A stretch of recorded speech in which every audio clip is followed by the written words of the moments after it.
Ethan wasn't the kind of man who enjoyed silence. Silence reminded him of the things he didn't want to think about: the recent breakup, the endless office grind, the ghost of a brother who never returned from war. But something had shifted in him lately, a tension, a restlessness, like something was trying to get his attention from the inside. So when he saw the trail name, Black Hollow Ridge, on an old hiking forum, something drew him to it. Not because of its beauty or difficulty level, but because it was rarely mentioned, almost forgotten.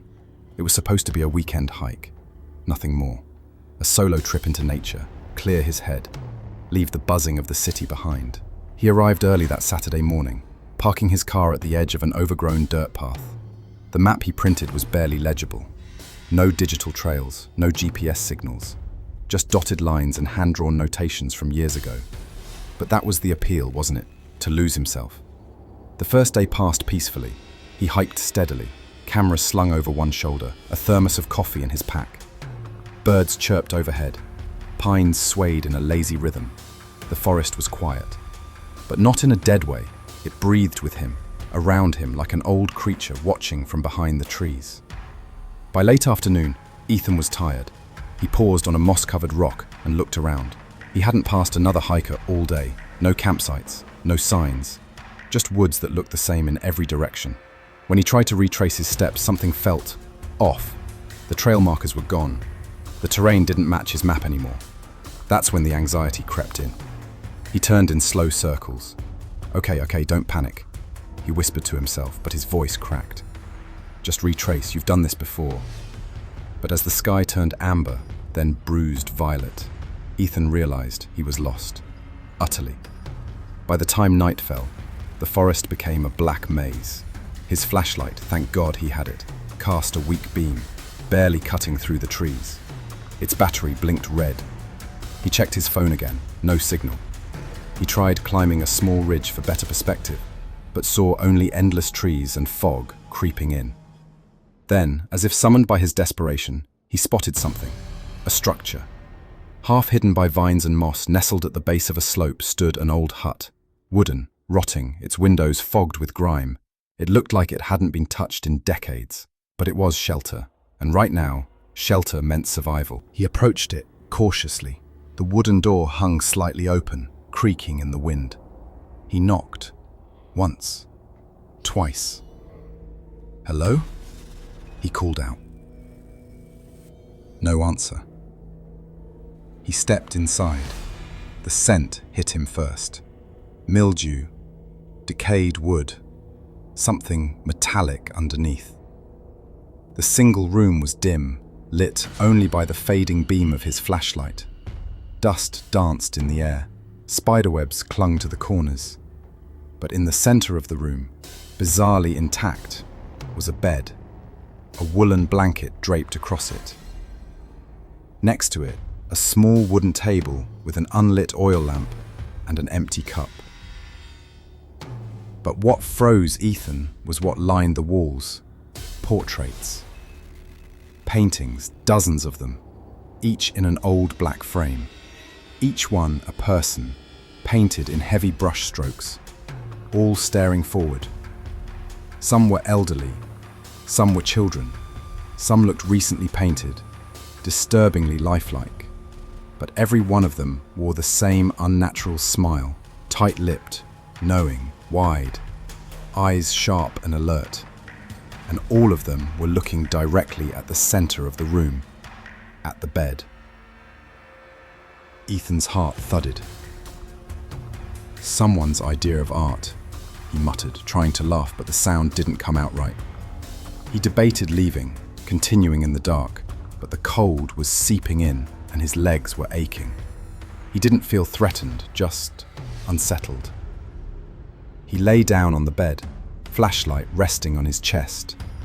The silence in the hut was different than the forest. Thicker, heavier, like sound itself was afraid to move. He closed his eyes. But the sleep that came wasn't peaceful. His dreams were fragmented. Shadows darting through trees, footsteps circling the hut, whispers in a tongue he couldn't place. He dreamt of standing in front of the portraits and the painted eyes blinking. One of them, a man with a wide hat and grey eyes, seemed to lean forward and whisper, "You shouldn't be here." Ethan jolted awake. His flashlight had gone out. Light crept in through the cracks in the wooden walls. Dawn. He sat up slowly, his back aching, rubbed his eyes. And then he froze. The walls were bare. No paintings. No portraits. Just windows. 4 long, narrow windows. One on each wall. And outside, motionless, stood the figures from the night before. The old woman in the velvet shawl. The boy with the red scarf. The man with the grey eyes and wide hat. All standing still. All smiling. All staring directly into the hut. Directly at him. Ethan stumbled backward, crashing into the table. The oil lamp fell and shattered. He turned to run, but the door was already swinging shut. The hut, once silent, now whispered with the sounds of awakening. The wind outside had stopped. The trees were still. The only motion came from behind the windows, the figures. Still standing, still smiling. Their breath did not fog the glass. They simply stared. A low sound rose from beneath the bed, like a dragging inhale. Like something breathing in for the first time in years. Ethan backed toward the door, but it wouldn't budge. He yanked harder. The knob twisted uselessly in his hand, as if it was no longer attached to anything on the other side. Then, tap. He spun. The boy outside the nearest window had tapped the glass with one pale finger. His smile had widened, and his eyes glistened unnaturally. Another tap came from the other side, the old woman, and another, and another. All around him, the figures had begun to tap in perfect unison. Tap, tap, tap. Like a countdown. "No," Ethan whispered. "No, no, no." He dropped to his knees and peered under the bed. There was something alive there. It didn't move like a man. It writhed like something still forming itself, long limbs bending in wrong directions, skin damp and slick like clay. Its eyes opened, and they were his eyes, exactly like his. Same color, same shape, but full of nothing. No emotion, no soul. The creature began to crawl toward him, smiling the same frozen smile as the figures outside. Ethan stumbled back, heart crashing against his ribs, searching for a weapon. He grabbed a shard of the broken oil lamp and held it up. "Stay away!" But the creature didn't seem to fear him. It didn't even react. Instead, it reached out a hand, long, thin fingers that crackled with stiffness, and touched the wooden floor. The hut shuddered. And then the walls began to bleed. Not with blood, with paint.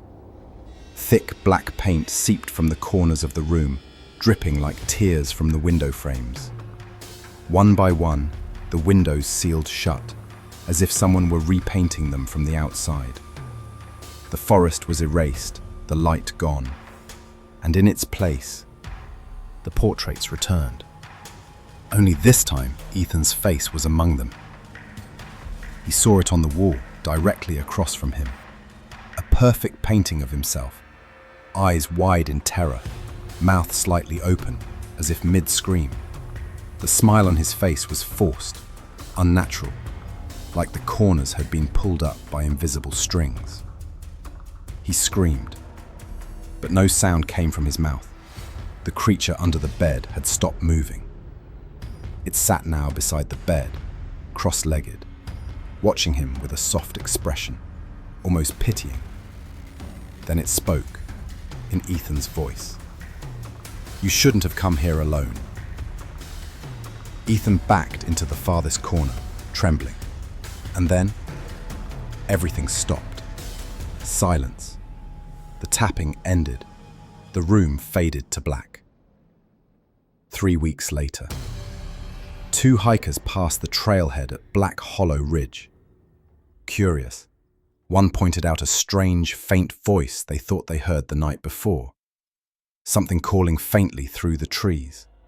Must have been the wind, the other said. But just beyond the trees, half hidden under moss and vines, the old hut still stood. And inside, 12 portraits lined the walls. One of them, fresh with new brushstrokes and deep blue eyes, stared directly out of the frame. And it was smiling.